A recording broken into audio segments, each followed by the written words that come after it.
দিনাজপুর সহ ৫৪ জেলায় খাল খনন কর্মসূচির উদ্বোধন প্রধানমন্ত্রীর। ফ্যামিলি কার্ড, কৃষি কার্ড সহ পর্যায়ক্রমে সকল ওয়াদা পূরণের আশ্বাস। স্কুলে ভর্তির লটারি পদ্ধতি বাদ, ম্যানেজিং কমিটিতে জায়গা পেতে ন্যূনতম যোগ্যতা স্নাতক। ঢাকা, চট্টগ্রাম সহ কয়েকটি বিশ্ববিদ্যালয়ে নতুন ভিসি নিয়োগ। রেশনিং প্রত্যাহারের পরও কাটেনি জ্বালানি তেলের ভোগান্তি। শেষ কর্মদিবসে ঢাকা ছাড়ছে অনেকে, ব্যাংকে গ্রাহকদের ভিড়। ইরানে ড্রোন ঘাঁটি ধ্বংসের দাবি যুক্তরাষ্ট্র ও ইসরায়েলের। তেল আবিবের বুকে কাঁপন ধরালো তেহরানের সিজ্জিন।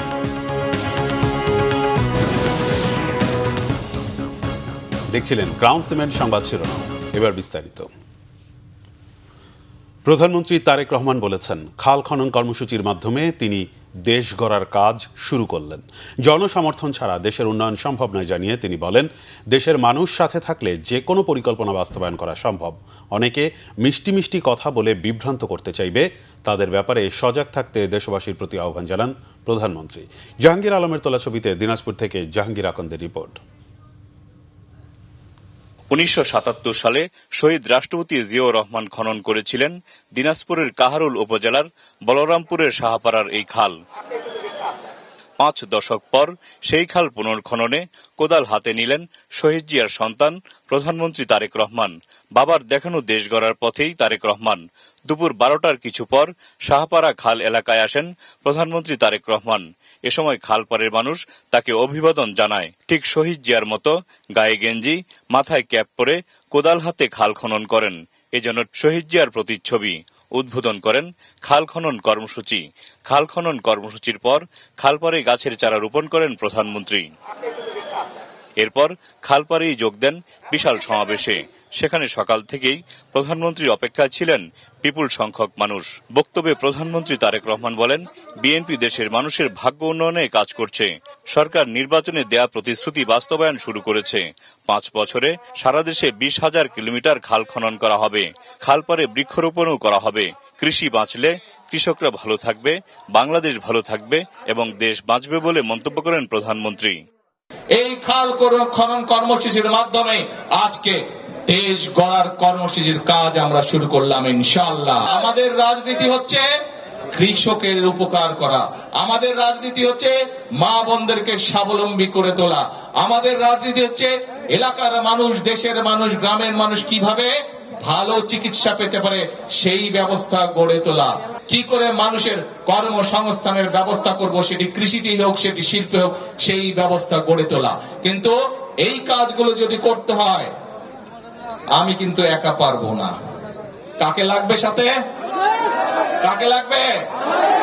জনগণকে সাথে লাগবে।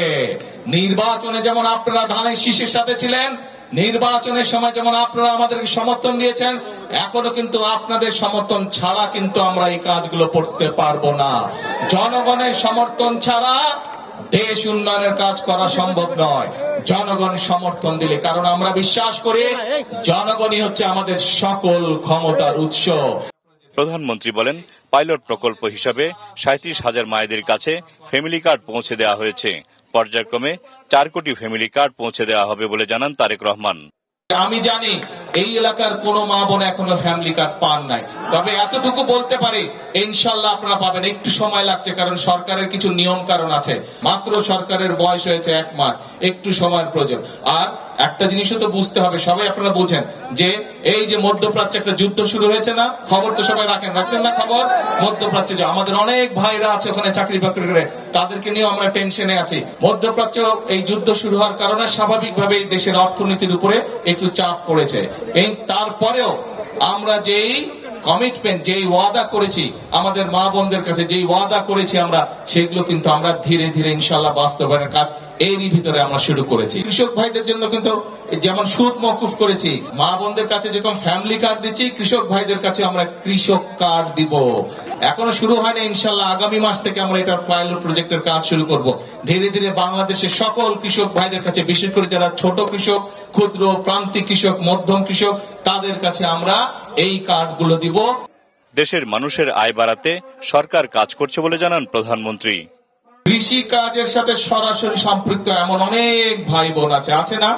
এদেরও তো কর্মসংস্থানের ব্যবস্থা করতে হবে না? বাংলাদেশে অনেকগুলো বড় বড় কোম্পানি আছে যারা কৃষি সংক্রান্ত দ্রব্য নিয়ে মিল ফ্যাক্টরি তৈরি করেছে। এর মধ্যে কথাবার্তা রয়েছে, তাদেরকে নিয়ে আমি ইনশাল্লাহ ঈদের পরে বসছি যে এই এলাকায় যেখানে ইপিজির আছে দিনাজপুরে, তারপরে ঠাকুরগাঁও আছে, পঞ্চগড় আছে, এই এলাকায় আর কি কি কৃষি নির্ভর মিল ইন্ডাস্ট্রি করা যায় যাতে করে এই এলাকার যারা বেকার যুবক আছে, বোনেরা আছে, তাদের যাতে কর্মসংস্থানের ব্যবস্থা হয়, সেই উদ্যোগ ইনশাল্লাহ আমরা গ্রহণ করেছি। এই কৃষক কার্ড বলেন, ফ্যামিলি কার্ড বলেন, খাল খনন বলেন, এই যে কৃষির সাথে সম্পর্কিত মিল ফ্যাক্টরি বলেন, এইগুলার পরিকল্পনা নিয়ে আমরা এগুলা স্থাপন করব। এই কাজগুলো করলে কি আপনারা মনে করেন দেশে শান্তি আসবে? এই কাজগুলো করলে কি আপনারা মনে করেন মানুষের উপকার হবে? এই কাজগুলো করলে কি আপনারা মনে করেন মানুষের ভাগ্যের পরিবর্তন হবে? হবে? গরমে আসলে সকলে রোজা রেখে শুকায় গেছে গলা, তাই না? আমারও গলা শুকায় গেছে। এখন যাই হোক, ইনশাল্লাহ একটু পরে ইফতার হবে, তখন বেশি করে পানি খেতে হবে। পানি কিন্তু সবাই বেশি করে খাবেন। আজকে অনেকক্ষণ রোদে ছিলেন আপনারা, ঠিক আছে? আজকে যে মাসে 5,000 টাকা কামাই করে, আমরা চাই তার আয় রুজিটা আগামী 2-4 বছরের মধ্যে যাতে 5 থেকে ইনশাল্লাহ 10,000 টাকায় পৌঁছে। এটাই হচ্ছে আমাদের রাজনীতির লক্ষ্য, এটাই হচ্ছে শহীদ জিয়ার রাজনীতি, এটাই হচ্ছে খালেদা জিয়ার রাজনীতি, এবং এটাই হচ্ছে আপনাদের নির্বাচিত বিএনপি সরকারের রাজনীতি। সুখী, সমৃদ্ধ, সুন্দর বাংলাদেশ গড়তে সবার সহযোগিতা চান প্রধানমন্ত্রী তারেক রহমান। দেশে যারা বিশৃঙ্খলা করতে চায় তাদের ব্যাপারে সতর্ক থাকতে জনগণের প্রতি আহ্বান জানান তিনি। আমাদেরকে সতর্ক সজাগ থাকতে হবে যে বিভিন্ন রকম কথাবার্তা বলে কারা দেশে বিশৃঙ্খলা তৈরি করতে চায় তাদের বিরুদ্ধে আমাদেরকে সজাগ থাকতে হবে। পারবেন? কে পারবেন? খেয়াল রাখতে হবে। অনেকে আছে মিষ্টি মিষ্টি কথা বলে কিন্তু বিভ্রান্ত করতে চায়। এই খাল খনন কর্মসূচি কতটুকু সফল হলো আমি খবর রাখবো ইনশাল্লাহ। আবার আমি এই খাল খনন যখন শুনবো যে এই খাল 12 কিলোমিটার খাল কমপ্লিট হয়ে গেছে, ইনশাল্লাহ আমি দেখতে আসবো এই খাল খনন কর্মসূচি। আবার দেখা হবে আপনাদের সামনে এই খালের পারে, ইনশাল্লাহ আবার দেখা হবে এই এলাকার মানুষের সাথে। প্রধানমন্ত্রী জানান 13 কিলোমিটার লম্বা শাহপারা খাল খনন হলে 60,000 মেট্রিক টন ফসল বেশি উৎপাদন হবে আর উপকৃত হবে 3 লাখ মানুষ। নির্বাচনী প্রতিশ্রুতি পূরণে একের পর এক চমক দেখাচ্ছেন প্রধানমন্ত্রী তারেক রহমান। কৃষি ঋণ মওকুফ, ফ্যামিলি কার্ড বিতরণ, এরপর খাল খনন কর্মসূচি। এই খাল খনন কর্মসূচির মাধ্যমে সারা দেশে মৃত খালগুলো জীবন ফিরে পাবে, সেই সাথে কৃষকরা পাবে সেচ সুবিধা। জাহাঙ্গীর আকন্দ, বাংলা ভিশন, কাহারোল, বলরামপুর শাহপারা খাল, দিনাজপুর। প্রধানমন্ত্রী তারেক রহমান বলেছেন, যারা ভোট দিয়েছে আর যারা দেয়নি, বর্তমান সরকার সবার। প্রত্যাশিত বাংলাদেশ গড়তে সবার সহযোগিতা দরকার বলে জানান তিনি। দিনাজপুর সার্কিট হাউস মাঠে সুধী সমাবেশের সম্মানে আয়োজিত দোয়া ও ইফতার মাহফিলে তিনি একথা বলেন। প্রধানমন্ত্রী বলেন, প্রত্যাশিত বাংলাদেশ গড়তে দিন রাত কাজ করবে সরকার, তাই সবার সহযোগিতা চান তিনি। গেল 17 বছরে ধ্বংসপ্রাপ্ত দেশ গঠনে সময়ের প্রয়োজন জানিয়ে প্রধানমন্ত্রী সমস্যা সমাধানে সবাইকে ধৈর্য ধারণ করার অনুরোধ জানান। এই অঞ্চলের উন্নয়নে কৃষি প্রধান এলাকা হিসেবে দিনাজপুরে কৃষি সংশ্লিষ্ট সব ধরনের ব্যবস্থা গ্রহণ করবে সরকার। এই এলাকায় কৃষি সংক্রান্ত শিল্প কারখানা স্থাপনের জন্য ঈদের পরই ব্যবসায়ীদের সাথে বসবে বলেও জানান প্রধানমন্ত্রী। এর আগে গোরে শহীদ মাঠে দুস্থদের মাঝে ব্ল্যাক বেঙ্গল জাতের ছাগল বিতরণ করেন তারেক রহমান। খাল দখলকারীরা যত শক্তিশালী হোক, কারও ছাড় নেই, হুঁশিয়ার করেছেন মন্ত্রীরা। দেশের কৃষি বিপ্লবে খাল কাটা কর্মসূচিকে একটি ঐতিহাসিক পদক্ষেপ বলে মনে করেন তারা। দেশব্যাপী নদী, নালা, খাল, জলাধার খনন ও পুনর্খনন কর্মসূচিতে এসব কথা বলেন মন্ত্রী, প্রতিমন্ত্রী সহ জনপ্রতিনিধিরা। সিরাজুম মুনির শুভর ডেস্ক রিপোর্ট। দেশব্যাপী কর্মসূচির অংশ হিসেবে চট্টগ্রামের মিরসরাইতে বামনসুন্দর এলাকায় খাল খনন উদ্বোধন করেছেন অর্থমন্ত্রী আমির খসরু মাহমুদ চৌধুরী। এ প্রকল্পে দুর্নীতির জায়গা নেই বলে হুঁশিয়ার করেন তিনি। কেরানীগঞ্জের কলাতিয়ায় 4.5 কিলোমিটারের খাড়াকান্দি খাল পুনঃখননের উদ্বোধন করেছেন ঢাকা 2 আসনের সংসদ সদস্য আমানুল্লাহ আমান। বলেন, তারেক রহমান যে প্রতিশ্রুতি দেন তা বাস্তবায়ন করেন। জেলা প্রশাসক মোহাম্মদ রেজাউল করিম ছাড়াও উপস্থিত ছিলেন ত্রাণ মন্ত্রণালয়ের সচিব মোহাম্মদ সাইদুর রহমান খান। নওগাঁর নিয়ামতপুরে বেলগাপুর থেকে জুলুপাড়ার 1200 মিটার বিললতা খাল খনন উদ্বোধন করেছেন ভূমিমন্ত্রী মিজানুর রহমান মিনু। দেশে খাদ্যের চাহিদা পূরণে নদী ও খালগুলোর ভূমিকার কথা মনে করিয়ে দেন মিনু। মৌলভীবাজারের আনিকেলি বড় এলাকায় কাটাগাং খাল পুনঃখনন কাজ উদ্বোধন করেছেন প্রবাসী কল্যাণ ও বৈদেশিক কর্মসংস্থান মন্ত্রী আরিফুল হক চৌধুরী। খালের কারণে রবি শস্য ও শাকসবজি উৎপাদন 2 থেকে 3 গুণ বাড়বে বলে জানান তিনি। ফরিদপুরের ভাঙ্গায় বলেরবাগ থেকে সোনাখোলা ব্রিজ পর্যন্ত খাল খনন কাজের উদ্বোধন করেছেন পররাষ্ট্র প্রতিমন্ত্রী শামা ওবায়েদ। ছিলেন ফরিদপুর 4 আসনের সংসদ সদস্য শহীদুল ইসলাম বাবুল। ব্রাহ্মণবাড়িয়ার বোয়ালিয়া খাল খনন উদ্বোধন করেছেন পরিকল্পনা প্রতিমন্ত্রী জোনায়েদ সাকি। উপস্থিত ছিলেন ব্রাহ্মণবাড়িয়া 3 আসনের সংসদ সদস্য মোহাম্মদ খালেদ হোসেন মাহবুব এবং ব্রাহ্মণবাড়িয়া 1 আসনের সংসদ সদস্য এম এ হান্নান। জয়পুরহাটের কালাইয়ে মুরালি ভাবকি খাল কাটা ও নালা পরিষ্কার কাজের উদ্বোধন করেছেন জনপ্রশাসন প্রতিমন্ত্রী আব্দুল বারী। জলাবদ্ধতা নিরসন এবং কৃষিকাজে পানির সেচ সুবিধা নিশ্চিত করতে সরকারের এই উদ্যোগ বলে জানান তিনি। মানিকগঞ্জের দৌলতপুরের হাপানিয়া খাল খনন উদ্বোধন করেছেন বিমান ও পর্যটন মন্ত্রী আফরোজা খানম রিতা। ইশতেহার অনুযায়ী 5 বছরে 20,000 কিলোমিটার খাল খনন করা হবে বলে নিশ্চিত করেছেন তিনি। অনুষ্ঠানে উপস্থিত ছিলেন মানিকগঞ্জ 1 আসনের সংসদ সদস্য এস এ জিন্না কবির। টাঙ্গাইলে 20,000 কিলোমিটার নদী খাল খনন কাজ উদ্বোধন করেছেন মৎস্য ও প্রাণী সম্পদ প্রতিমন্ত্রী সুলতান সালাউদ্দিন টুকু। গোপালপুরের রাজখাল খননের উদ্বোধন করেন তিনি। গাজীপুরের গাছা খালের প্রাণ ফেরাতে 845 লাখ টাকার প্রকল্প উদ্বোধন করেছেন ডাক, টেলিযোগাযোগ ও তথ্য প্রযুক্তি মন্ত্রী ফকির মাহবুব আনাম। অনুষ্ঠানে স্থানীয় সংসদ সদস্য এম মঞ্জুরুল করিম রনি উপস্থিত ছিলেন। পাট ও বস্ত্র মন্ত্রণালয়ের প্রতিমন্ত্রী মোহাম্মদ শরীফুল আলম কিশোরগঞ্জের নিকলির আড়িবিল খাল পুনঃখনন কাজ উদ্বোধন করেছেন। এসব খালকে নদী ও বিলের সঙ্গে সংযুক্ত করে পানির স্বাভাবিক প্রবাহ নিশ্চিত করা হবে বলে জানিয়েছেন তিনি। বাগেরহাটের ফকিরহাটে সাতবাড়িয়া খাল খনন উদ্বোধন করেছেন পরিবেশ, বন ও জলবায়ু পরিবর্তন বিষয়ক প্রতিমন্ত্রী শেখ ফরিদুল ইসলাম। অনুষ্ঠানে বাগেরহাট 1 আসনের সংসদ সদস্য অধ্যক্ষ মোহাম্মদ মশিউর রহমান খান এবং বাগেরহাট 2 আসনের সংসদ সদস্য শেখ মঞ্জুরুল হক রাহাত উপস্থিত ছিলেন। প্রধানমন্ত্রীর প্রতিশ্রুতি অনুযায়ী গোপালগঞ্জের কোটালীপাড়ার ধুরাল খাল খনন কাজের উদ্বোধন করেছেন সাংস্কৃতিক বিষয়ক প্রতিমন্ত্রী আলী নেওয়াজ মাহমুদ খৈয়ম। এ সময় গোপালগঞ্জ 1 আসনের এমপি মোহাম্মদ সেলিমুজ্জামান মোল্লা, 2 আসনের ডাক্তার কে এম বাবর ও 3 আসনের সংসদ সদস্য এস এম জিলানি উপস্থিত ছিলেন। বগুড়ার শিবগঞ্জে বেলহামলা খালের খনন কাজ উদ্বোধন করেছেন স্থানীয় সরকার ও সমবায় প্রতিমন্ত্রী মীর শাহে আলম। 3.5 কিলোমিটারের এই খাল খনন হলে বুড়িগঞ্জ এলাকার 12,000 হেক্টর জমিতে চাষাবাদের সুবিধা পাবেন প্রায় 45,000 কৃষক। পাবনার হেমায়তপুরের পদ্মকোল খালের খনন কাজ উদ্বোধন করেছেন সমাজকল্যাণ প্রতিমন্ত্রী ফারজানা শারমিন পুতুল। উপস্থিত ছিলেন পাবনা 2 আসনের সংসদ সদস্য advocate A K M Selim Reza Habib এবং পাবনা 5 আসনের সংসদ সদস্য অ্যাডভোকেট শামসুর রহমান শিমুল বিশ্বাস। নাটোরের বড়াইগ্রামে মির্জা মাহমুদ খাল খনন কর্মসূচির উদ্বোধন করেছেন জাতীয় সংসদের whip advocate M Ruhul Quddus Talukdar Dulu. অনুষ্ঠানে উপস্থিত ছিলেন নাটোর 3 আসনের সংসদ সদস্য অধ্যক্ষ মোহাম্মদ আনোয়ারুল ইসলাম আনু এবং নাটোর 4 আসনের সংসদ সদস্য মোহাম্মদ আব্দুল আজিজ।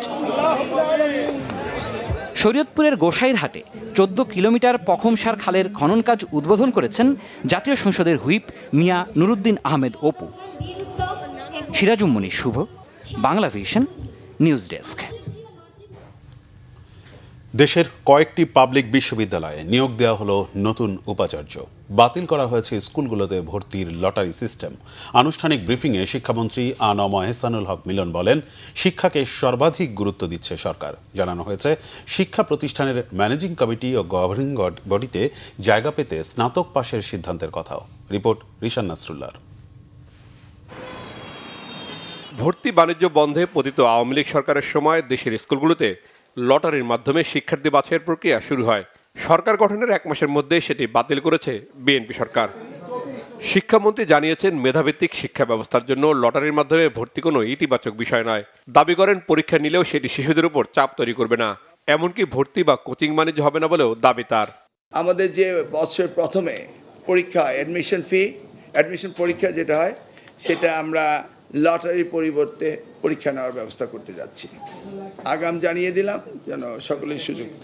এমন কোনো মেধার পরীক্ষা নিতে যাব না, ইটস ইনিশিয়াল স্টেজ। আমরা তাদের পরীক্ষা নেব, তারপরে দেখা যাক পরবর্তী ধাপে কি হবে। ওদেরকে আমরা ক্লাস 1-এ নিউরো সার্জন বানানোর চেষ্টা করছি না, এটা নিশ্চিত থাকেন। এটা আমরা দেখেছি জাস্টিফাইড। কোনো জায়গায় শিক্ষায় লটারি, এটা তো জুয়া খেলা না। Why you think lottery? আপনি রিল্যাক্স করেন, আপনি আরো কমিয়ে দেন, টেস্টগুলি লিবারেল করেন, হোয়াট এভার দ্যাট ইজ। আপনি লটারি, যেই ছেলেটি কম্পিটিটিভনেসে আসতে পারে বা আসতে পারে না, তাকে সেই সুযোগটা দেন। Lottery is not the solution education. দেশের পাবলিক বিশ্ববিদ্যালয়গুলোতে নতুন ভিসি নিয়োগের কথা ব্রিফিংয়ে জানান শিক্ষামন্ত্রী। প্রথমত আমরা ঢাকা বিশ্ববিদ্যালয়ে ভিসি আমরা যাকে নির্বাচিত করেছি তিনি হচ্ছেন প্রফেসর ডক্টর ABM ওবায়দুল ইসলাম। জগন্নাথ বিশ্ববিদ্যালয়ের প্রফেসর ডক্টর রইসুদ্দিন। উন্মুক্ত বিশ্ববিদ্যালয়ে ভাইস চ্যান্সেলর পদে আমরা professor Mohammad Siddiqur Rahman Khan. Dhaka central university যেটা নতুন হয়েছে সেখানে আমরা প্রফেসর মোহাম্মদ নুরুল ইসলাম ওনাকে। খুলনা প্রকৌশল ও প্রযুক্তি বিশ্ববিদ্যালয়তে প্রফেসর ডক্টর মোহাম্মদ মাসুদ। আমরা বিশ্ববিদ্যালয় মঞ্জুরি কমিশনে নিয়োগ প্রদান করা হয়েছে প্রফেসর ডক্টর মামুন আহমেদ। সাংবাদিকদের প্রশ্নের জবাবে শিক্ষামন্ত্রী জানান, শিক্ষা প্রতিষ্ঠানের ম্যানেজিং কমিটি ও গভর্নিং বডিতে জায়গা পেতে স্নাতক পাশ হবে প্রাথমিক যোগ্যতা। সব ধরনের প্রতিষ্ঠানের জন্য একই নিয়ম কার্যকর বলেও জানান তিনি। রিশাদ নাসরুল্লাহ, বাংলা ভিশন, ঢাকা। নির্বাচনী ইস্তেহার অনুযায়ী শিক্ষা খাতের প্রতিশ্রুতি সরকার বাস্তবায়ন করবে বলে জানিয়েছেন প্রাথমিক ও গণশিক্ষা প্রতিমন্ত্রী ববি হাজ্জাজ। আর প্রধানমন্ত্রী উপদেষ্টা মাহদি আমিন বলেছেন, শিক্ষা খাত নিয়ে নির্বাচনী ইস্তেহারের সফল বাস্তবায়ন করতে প্রথমে 180 দিন, পরে 2 বছর মেয়াদী কর্মপরিকল্পনা হাতে নিয়েছে সরকার। সকালে রাজধানীর একটি হোটেলে নির্বাচনী ইস্তেহারের আলোকে আগামী দিনের শিক্ষা খাত শীর্ষক নাগরিক প্ল্যাটফর্ম সংলাপে এসব কথা বলেন তারা। ববি হাজ্জাজ বলেন, শিক্ষা খাতে সরকার জবাবদিহিতা বজায় রাখতে চায়। শিক্ষা প্রতিষ্ঠানে ম্যানেজিং কমিটি গঠন নিয়ে এখনও কোনো চূড়ান্ত সিদ্ধান্ত সরকার নেয়নি বলে জানান তিনি। বলেন, অংশীজনদের সাথে বসে নীতি নির্ধারণ করা হবে। উপদেষ্টা মাহদি আমিন বলেন, তৃতীয় ভাষা শিখিয়ে দক্ষ জনগোষ্ঠী তৈরি করার চেষ্টা চলছে। শিক্ষা প্রতিষ্ঠানে ভর্তি পদ্ধতি বিষয়ে সরকারের পরিকল্পনা নিয়ে প্রশ্নের উত্তরে মাহদি আমিন বলেন, ভর্তি ক্ষেত্রে লটারি পদ্ধতি বাদ দিয়ে আগের পদ্ধতিতে ফিরবে সরকার। সেই সাথে নৈতিক শিক্ষাকে প্রাধান্য দিয়ে শিক্ষার্থীদের দক্ষতা বাড়াতে সরকারের সর্বোচ্চ আন্তরিকতা থাকবে।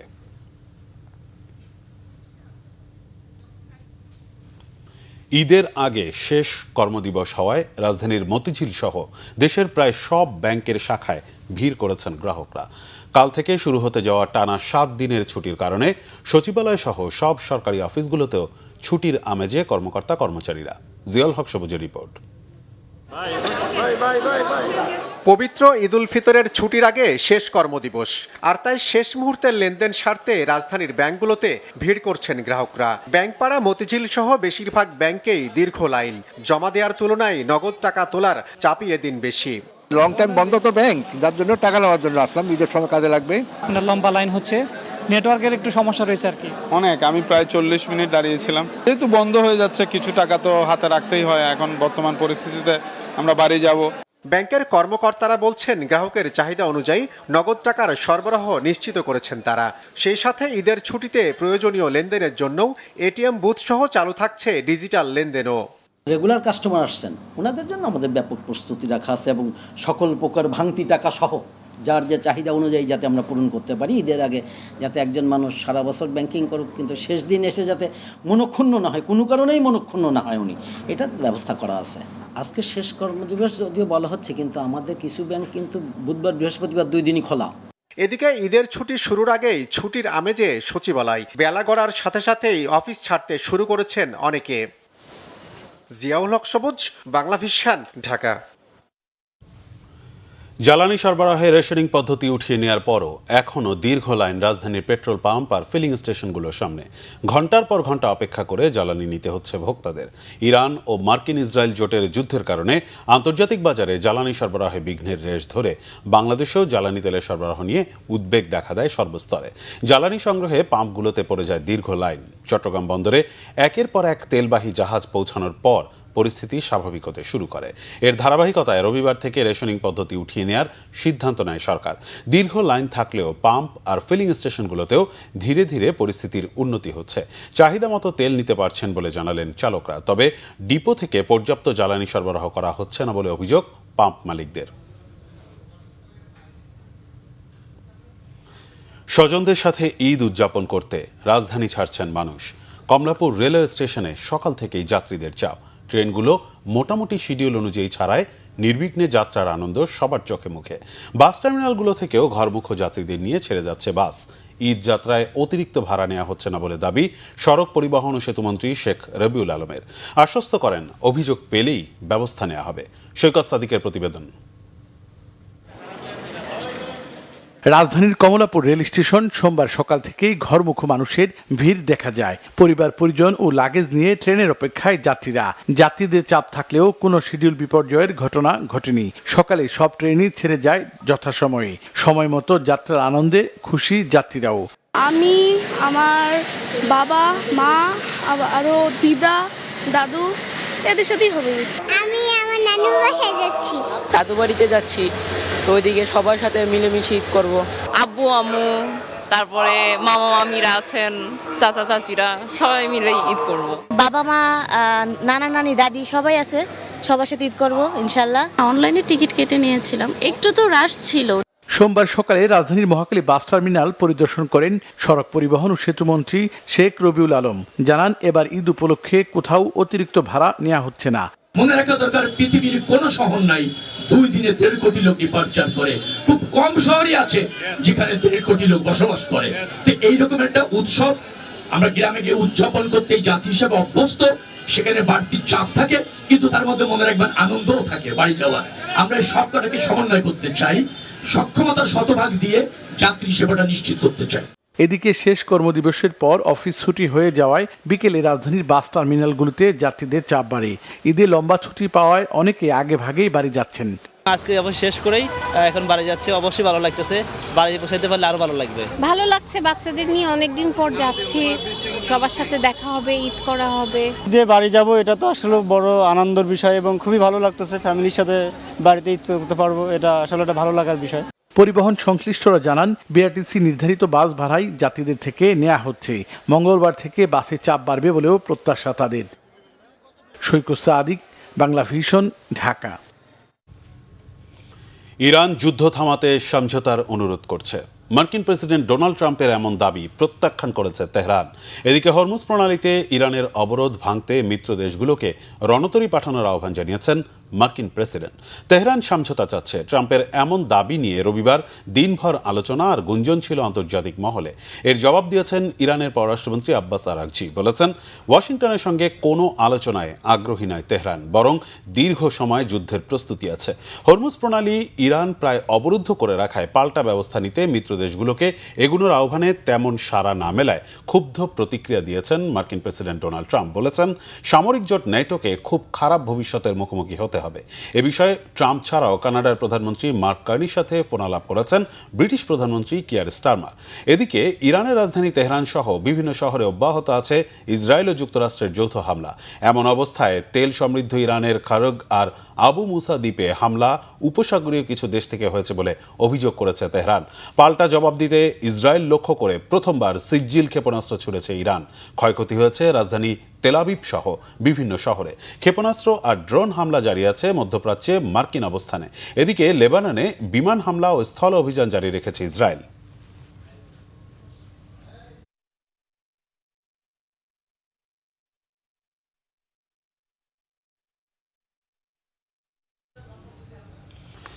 দর্শক, ঈদ উদযাপনে রাজধানী ছাড়ছে ঘরমুখো মানুষ।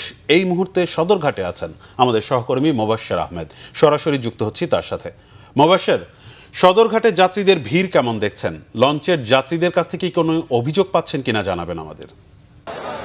আপনি যেমনটা জানতে চাচ্ছিলেন যে ঈদ মুখো যে মানুষ, তাদের ভিড় আসলে লঞ্চ ঘাটে কেমন রয়েছে, আমি যদি আপনাদেরকে দেখাতে চাই যে লঞ্চ ঘাটের যে পরিস্থিতি এখন, এটা বলা যায় যে উৎসব মুখর এক ধরনের পরিস্থিতি। অর্থাৎ যারা ঈদে দেশে যাবে তারা কিন্তু লঞ্চ ঘাটে এসেছেন এবং কিছুক্ষণ পরপরই কিন্তু এই টার্মিনাল থেকে বিশেষ করে দক্ষিণাঞ্চলগামী, দেশের দক্ষিণাঞ্চলগামী বরিশাল, ভোলা এসব এলাকার লঞ্চগুলো কিন্তু ছেড়ে যাচ্ছে, আমরা দেখতে পেরেছি।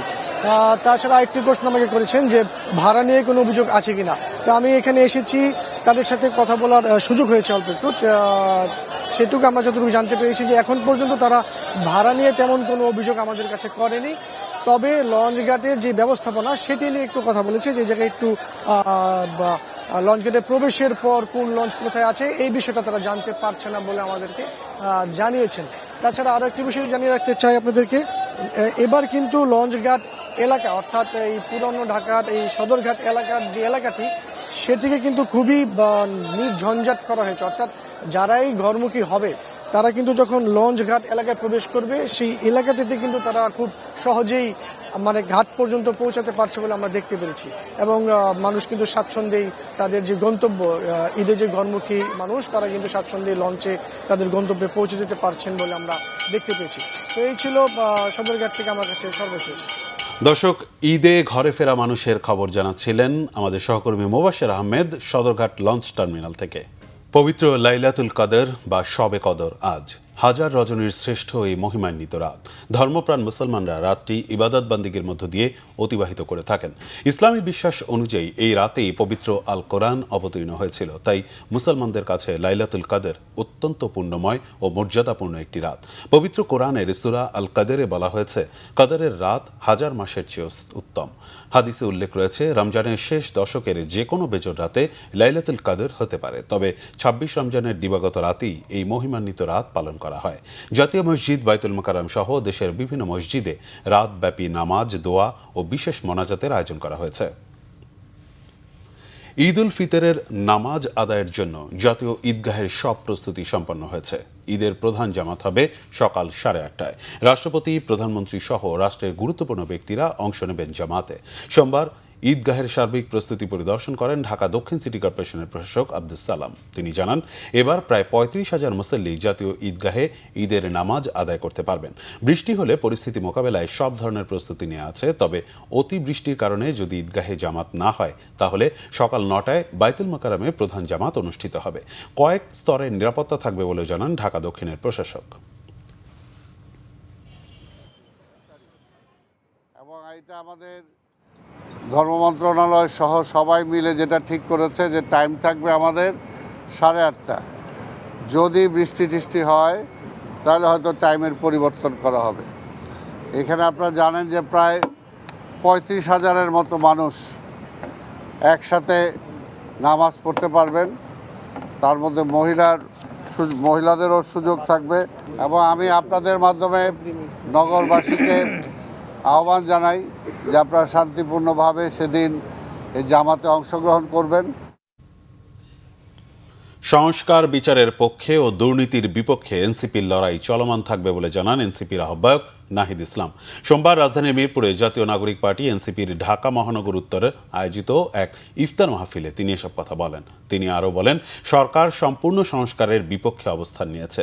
সরকার পুরনো প্রথায় হাঁটলে জুলাই যোদ্ধাদের নতুন দিগন্তের পথে হাঁটতে হবে।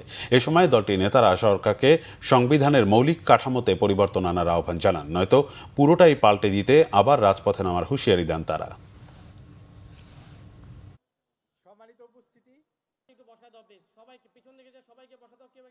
সংবাদ শেষ করব ক্রাউন সিমেন্ট শিরোনামগুলো আরেকবার জানিয়ে।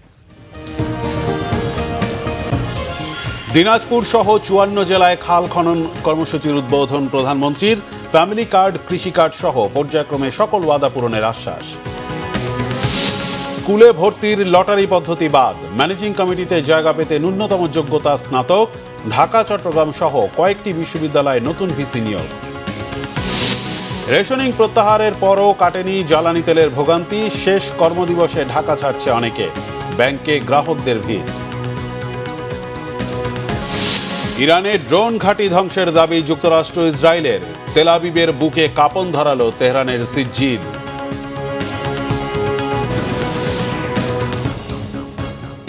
এই ছিল এখনকার মতো, পরের সংবাদ রাত 10:30। এর আগে 9টা রয়েছে নিউজ 20 দেখার আমন্ত্রণ রইল। এতক্ষণ সাথে থাকায় ধন্যবাদ।